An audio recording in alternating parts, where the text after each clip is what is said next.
History unveiled के एक और एपिसोड में आपका स्वागत है। पॉडकास्ट जहां हम अपने अतीत की आकर्षक कहानियों को उजागर करते हैं। आज हम भारत की ऐतिहासिक टेपेस्ट्री के माध्यम से एक दिलचस्प यात्रा शुरू करने जा रहे हैं। एक ऐसा देश जिसका इतिहास हजारों साल पुराना है। तो आइए शुरू करें। हमारी यात्रा सिंधु घाटी सभ्यता से शुरू होती है, जो दुनिया की सबसे पुरानी शहरी सभ्यताओं में से एक है, जो अपनी उन्नत शहर योजना और परिष्कृत कला और शिल्प के लिए जानी जाती है। उनके प्रमुख शहरों में मोहनजोदारो और हड़प्पा जैसे वास्तुशिल्प चमत्कार शामिल थे। तब हम वैदिक काल में कदम रखते हैं।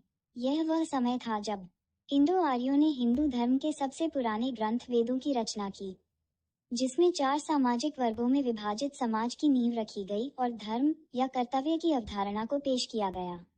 जैसे जैसे हम आगे बढ़ते हैं, हमारा सामना महाजनपदों से होता है, जो उत्तरी भारत पर प्रभुत्व रखने वाले 16 प्रमुख राज्य थे। इस अवधि में 2 प्रभावशाली धर्मों का जन्म भी हुआ, जैन धर्म और बौद्ध धर्म। हमारा अगला पड़ाव मौर्य साम्राज्य है, जो पूरे भारत में एक सुव्यवस्थित प्रशासन और एकल मुद्रा प्रणाली द्वारा चिन्हित है। राजा अशोक ने कलिंग युद्ध में रक्तपात से बहुत परेशान होकर बौद्ध धर्म अपना लिया और इतिहास पर एक अमिट छाप छोड़ी। अब हम गुप्त साम्राज्य में पहुंचते हैं, जिसे अक्सर भारत का स्वर्ण युग कहा जाता है।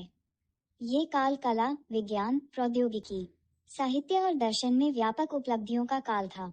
शून्य और दशमलव प्रणाली जैसी अवधारणाएं इस अवधि के दौरान अस्तित्व में आईं। हमारी यात्रा अब हमें मध्यकालीन भारत में ले जाती है, एक समय जब चोल, पाल और चालुक्य जैसे प्रमुख राजवंश प्रमुखता से उभरे थे। ये युग भक्ति और सूफी आंदोलनों के उद्भव से भी समृद्ध हुआ था।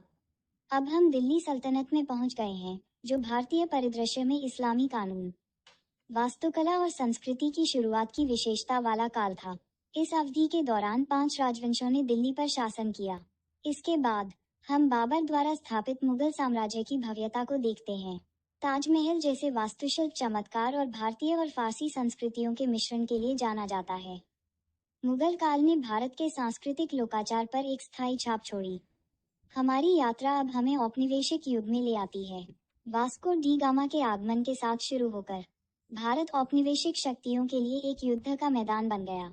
ब्रिटिश ईस्ट इंडिया कंपनी, जिसके बाद क्राउन आया, ने इस अवधि पर प्रभुत्व किया, आधुनिक शिक्षा, कानून की शुरुआत की, लेकिन साथ ही आर्थिक शोषण को भी बढ़ावा दिया। जैसे जैसे हम अपनी यात्रा के अंत के करीब पहुंचते हैं, हम स्वतंत्रता आंदोलन की अवधि में पहुंचते हैं। महात्मा गांधी, जवाहरलाल नेहरू और सुभाष चंद्र बोस जैसे नेताओं के योगदान ने स्वतंत्रता के संघर्ष में महत्वपूर्ण भूमिका निभाई।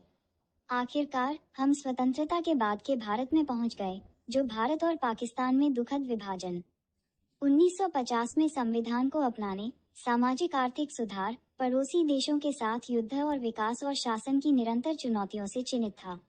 भारत के ऐतिहासिक परिदृश्य के माध्यम से हमारी यात्रा समाप्त हो गई है, लेकिन अन्वेषण यहीं नहीं रुकता है। याद रखें, यह अतीत की एक झलक मात्र है। अभी भी कई परतें खुलनी बाकी हैं। बताने के लिए कई कहानियां हैं और सीखने के लिए कई सबक हैं। समय की इस यात्रा में हमारे साथ शामिल होने के लिए धन्यवाद। अगली बार इतिहास अनावरण के एक और रोमांचक एपिसोड के लिए ट्यून करना न भूलें।